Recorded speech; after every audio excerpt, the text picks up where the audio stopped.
Décideurs engagés, l'émission TV de l'Hémicycle qui révèle les décideurs et nous permet de comprendre ce qui, chaque jour, leur donne envie de se battre et de réussir. Bienvenue dans On se dit tout, l'émission des décideurs engagés sur l'Hémicycle TV, et j'ai le plaisir de recevoir aujourd'hui Charles Bédier. Bonjour Charles Bédier. Bonjour. Merci beaucoup d'être avec nous dans On se dit tout, décideurs engagés. Vous êtes ici chez vous, vous allez nous expliquer pourquoi. Vous êtes responsable de Deloitte Corporate Finance France. Absolument. On va en parler évidemment. Deloitte, géant international de l'audit et de conseil, dont le siège est à Londres. En fait, c'est un groupement, Oui. en fait, et le siège du groupement Deloitte de mémoire est au Luxembourg. Ah, au Luxembourg. Ou je sais plus très bien d'ailleurs, mais peu importe. Bon, peu importe, en tout cas c'est international. Voilà. Voilà. Vous êtes un dirigeant reconnu du conseil et de la finance d'entreprise, mais avant d'entrer dans les détails, on a envie de vous connaître un petit peu mieux, Charles Bédier. C'est le principe de l'émission. Qu'est-ce qui vous porte dans la vie? Qu'est-ce qui vous fait vous lever le matin, par exemple? C'est une bonne question. C'est pas facile de se lever le matin. C'est pas facile le matin, on se dit, alors qu'est-ce qui va vous motiver? Tout à fait. En fait, ce qui motive, c'est de faire des choses qui ont du sens, tout en prenant plaisir à ce qu'on fait. Oui. Et les choses qui ont du sens, pour moi, sont vraiment les choses où on a un partage avec l'autre, où on construit quelque chose qui va durer. Enfin, en tout cas, on l'espère. Mhm.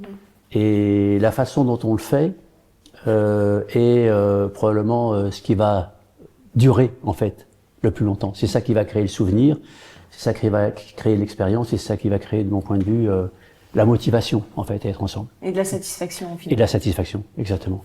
Voilà. Et puis ensuite, bon, il faut s'amuser, il faut prendre plaisir. Oui, tout à fait. Qu'est-ce qui a fait que vous êtes allé vers cette filière du conseil? C'était un choix d'étudiant? C'est un choix, oui, de jeunes étudiants. En fait, j'ai toujours été attiré par le milieu bancaire. Et donc après mes études, qui étaient des études d'ingénieur, je suis rapidement passé en fait dans la partie finance. Je me suis formé en fait à la partie finance. Et puis ensuite, je suis rentré dans la banque où j'ai commencé ce métier de M&A, donc que je fais depuis maintenant 35 ans. Et qui est un métier que j'adore parce que c'est le même métier depuis 35 ans, mais en fait chaque opération est différente, chaque client est différent, les temps ont changé. Les enjeux sont différents aussi. Les enjeux sont différents. Voilà, voilà, c'est ça, les secteurs sont différents, tout est différent. Donc à chaque fois, on fait quelque chose de nouveau. Et c'est assez fantastique. Et en plus, on le fait avec des décideurs. Parce que les gens qui décident les opérations de fusion-acquisition, ce sont les décideurs des entreprises, les actionnaires. Voilà, donc je me suis jamais embêté en fait dans ce métier, et même si on pourrait croire qu'il y a des aspects répétitifs, en fait, il y en a pas. Même si c'est un métier où on travaille énormément. Ouais, énormément. C'est chronophage, comme on dit. Hein, c'est chronophage, c'est, j'allais dire, olidophage. Enfin, je veux dire, ça bouffe les vacances. Ouais. Ça bouffe parfois les nuits. Ouais. Mais ça reste un métier qui est magnifique et dont on se lasse pas. Alors, ça attire les filles aussi également, hein, ces métiers de conseil. Vous parliez de cet Oui. aspect chronophage, mais les filles décrochent peut-être plus rapidement que les garçons dans ce domaine. Est-ce que vous le déplorez? Alors oui, parce qu'on a du mal, on a moins de candidates que de candidats, donc c'est vraiment très dommage.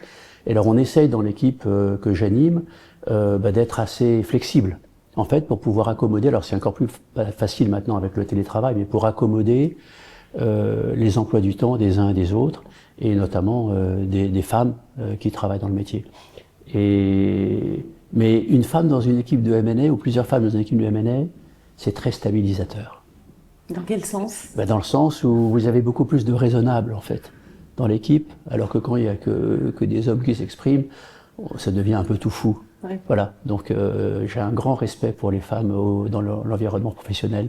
C'est vraiment une très bonne chose qu'on puisse avoir essayer de viser la parité. En tout cas, vous manquez pas de candidats puisque le conseil attire toujours autant de jeunes. Absolument. Qu'est-ce que vous auriez envie de leur dire aujourd'hui à un jeune qui justement postule pour un cabinet de conseil? Je dirais, venez chez le ou les meilleurs, apprenez un métier, ça prend 5, 10 ans, et après, vous pourrez mettre un peu votre touch dans ce métier. Spécialisé d'abord. Voilà, c'est ça. Mais au début, apprenez un métier avec des gens qui connaissent le métier et qui le pratiquent depuis très longtemps. Vous avez suivi une formation récemment pour coacher des dirigeants aussi. C'était une envie pour vous Oui, de alors moi je suis un dirigeant plus par la persuasion que par la coercition. Et donc j'aime bien donner envie, en fait, à mes collègues ou aux gens avec qui je travaille. D'ailleurs, c'est pareil avec les clients, leur donner envie de travailler avec moi, à mes côtés, ou voilà. Donc vous leur apprenez des nouvelles méthodes, des nouvelles façons de se comporter. Voilà, c'est ça. Et donc je leur apprends de façon assez transparente, des façons de se comporter, des façons d'interagir. Et donc ça ressemble beaucoup à du coaching. Donc en fait, ça fait des années que je fais du coaching, j'allais dire en interne, un peu comme Monsieur Jourdain, si j'étais un Monsieur Jourdain du coaching. Mais j'ai décidé de me certifier. Et donc j'ai fait une petite certification avec l'université Paris-Dauphine. Voilà, et avec un cabinet spécialisé en psychologie appliquée, très intéressant. J'ai découvert absolument. Bon, d'abord, on apprend beaucoup sur soi, et puis on découvre beaucoup de choses. J'ai découvert Épictète et ce qu'on appelle le stoïcisme. Que je ne savais pas en fait. J'avais une mauvaise définition du stoïcisme, et c'est très intéressant de voir ce qu'il faut accepter et ce sur quoi on peut agir. C'est ça la base du coaching. Vous avez publié également un essai intitulé la convergence monothéiste, où vous avez réfléchi en tout cas sur l'origine de ces religions, de ces trois religions monothéistes que sont le christianisme, l'islam et le judaïsme. C'est ça. Pourquoi avez-vous voulu écrire ce livre? Alors, pour être très précis, en fait, le livre parle sur le plan historique de l'origine de la révélation divine dans le judaïsme.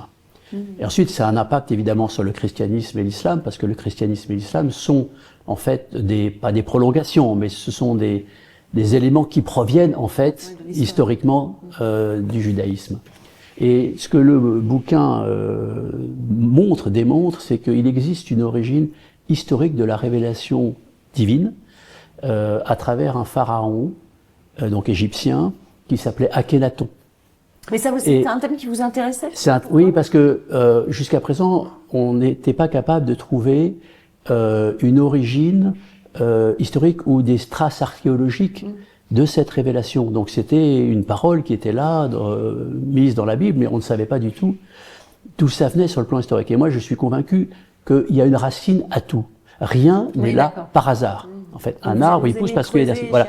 J'ai voulu creuser et j'ai trouvé ce pharaon Akhenaton, qui a parlé d'un Dieu vivant unique, qui a parlé du rejet des idoles, qui a parlé de quitter son pays pour pratiquer sa foi, enfin plein d'éléments qui portent à penser que les Hébreux, en fait, à l'origine, sont partiellement composés des disciples d'Akhenaton dans la ville qu'il avait fondée en Égypte. Voilà. Alors, sans rentrer trop dans les détails, une fois qu'on a défini et qu'on a compris l'origine d'un problème, ça permet d'avancer, c'est ça que vous vouliez? Et oui, parce qu'on arrive à déterminer, alors c'est un élément religieux, mais on arrive, en contextualisant la révélation, on arrive à voir d'où vient la loi, comment ça s'est fait, en fait, et on arrive et la loi est en fait pour, je vais dire, respecter l'ordre divin, c'était très important pour les Égyptiens, mais aussi pour les Hébreux / Juifs.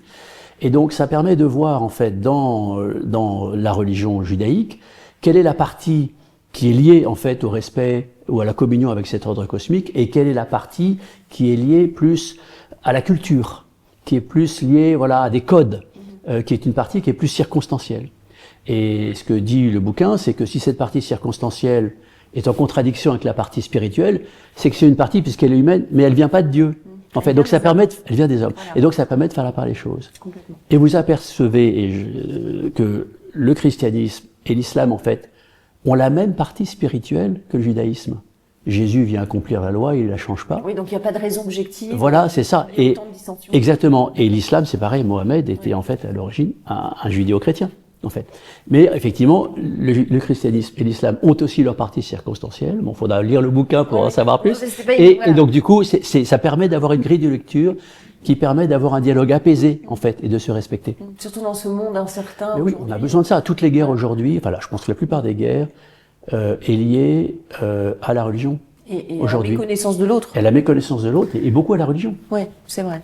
On va passer à la question de nos partenaires à présent, si vous le voulez bien, Charles Bédier. Question de VL, le média d'information de référence des jeunes, après le jingle.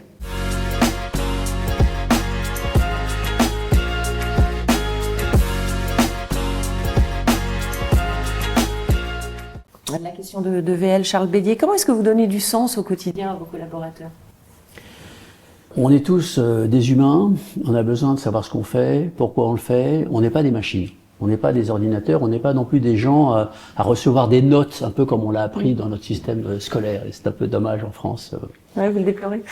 Oui, un peu, parce que ça renverse en fait l'intérêt. Vous préférez le système américain aussi? Oui, c'est ça. Ça crée un intérêt négatif au lieu d'avoir un intérêt positif. Donc c'est pour ça que les Français sont aussi négatifs que ça, en fait. Ça vient de là. Voilà, bon bref. Et donc le fait de donner du sens, pour moi, est très important. Donc comment est-ce qu'on donne du sens? D'abord, c'est par la transparence. Chacun doit comprendre ce qu'il fait, pourquoi il le fait, dans quel environnement il le fait. Ensuite, l'exemple. C'est important que l'ensemble du groupe, en fait, parce que c'est un groupe, en fait, une équipe, l'ensemble du groupe puisse, sachant ce que les uns et les autres font, puisse aussi s'inspirer de ce que font ceux qui sont plus anciens, ceux qui sont plus leaders. D'apporter un élément de responsabilisation, parce que finalement on est tous, quel que soit l'âge et le niveau d'expérience, on a tous envie d'avoir des responsabilités, on a tous envie de s'affirmer, on a tous envie de faire partie du clan, en fait, hein, si on reprend les idées de Sapiens, s'intégrer, faire partie du clan, être accepté, en fait. Et quand vous êtes accepté, et qu'en même temps, ce que je disais un peu tout à l'heure en introduction, vous passez du bon temps, en fait, vous avez du sens. Ce que vous faites a du sens. Alors si en plus vous avez du succès, dans l'entreprise conjointe que vous menez, donc pour mon cas, vous faites des deals et vous avez des clients qui sont contents et vous facturez et vous avez des bons bonus, c'est encore mieux. Voilà.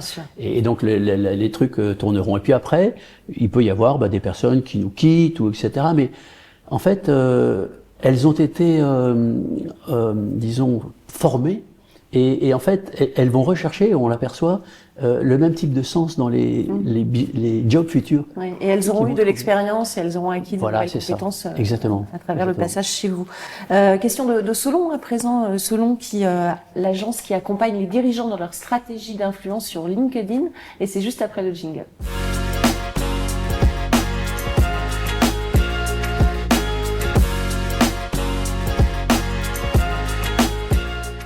Charles Bédier, comment est-ce que dans 5 ans, vous imaginez la relation et le rôle des réseaux sociaux dans la relation entre décideurs, collaborateurs et citoyens?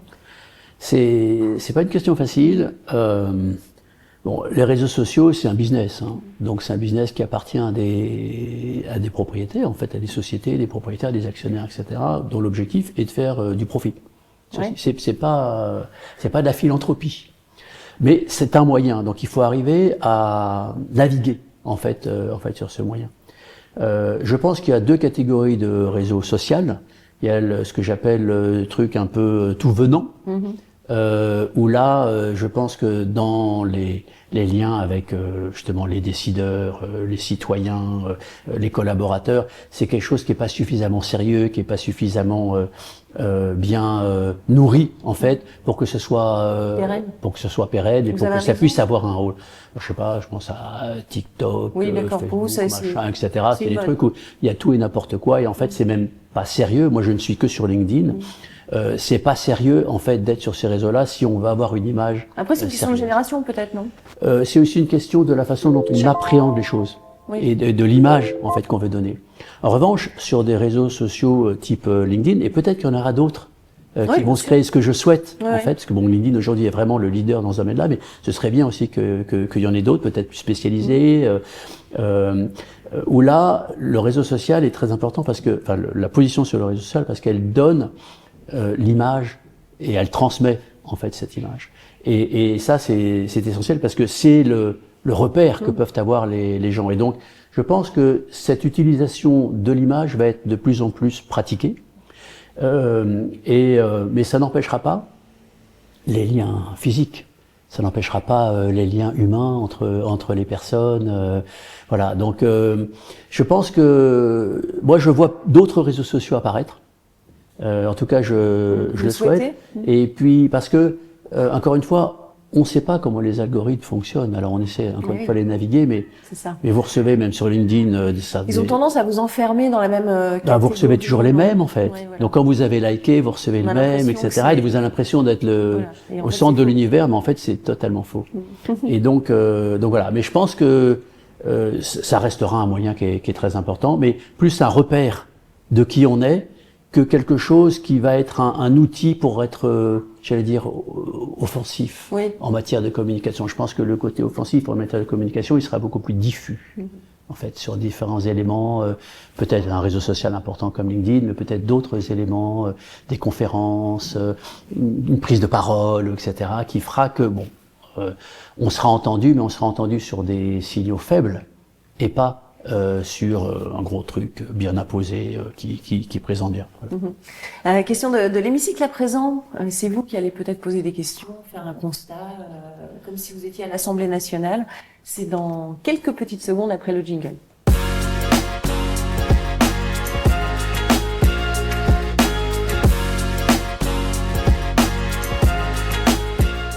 La question de l'hémicycle, Charles Bédier, qu'est-ce que vous avez envie de leur dire à ces femmes et ces hommes qui nous gouvernent aujourd'hui, comme si vous étiez dans l'hémicycle? Vous avez 1 à 2 minutes face caméra, c'est à vous. Ben, je leur dirais redonner au peuple français l'espérance. Aujourd'hui, nous sommes beaucoup trop dans un monde d'individualité, où chacun est là pour lui, n'a absolument pas envie de faire quelque effort que ce soit pour pouvoir travailler à une forme de bien commun, à une forme de collectif qui permettrait que collectivement les choses aillent mieux. Et donc de ce fait-là, personne ne pense que les choses peuvent s'améliorer collectivement. Donc chacun campe sur ses positions et du coup la société est bloquée. Donc ce que je dis aux politiques, que j'interpelle, mais aussi aux décideurs, parce que c'est pas uniquement les politiques, c'est les décideurs, c'est des entreprises, c'est dans l'éducation, c'est redonner à l'ensemble des Français, des Françaises, le sens du collectif, le sens de faire des choses ensemble pour un objectif commun, pour pouvoir se dire, ok, ben, demain, je vais peut-être faire un petit effort, mais parce que après-demain, les choses vont être meilleures. Et donc, ça redonne de l'espérance et ça permet de remettre une dynamique commune entre nous tous. Voilà, c'est ça que je dirais. C'est quelque chose qui me paraît essentiel si on veut retourner notre pays dans le bon sens.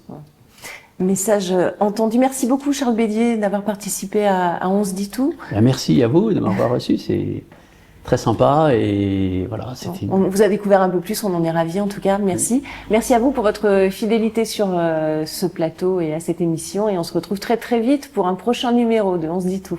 Décideurs engagés, l'émission TV de l'hémicycle qui révèle les décideurs et nous permet de comprendre ce qui chaque jour leur donne envie de se battre et de réussir.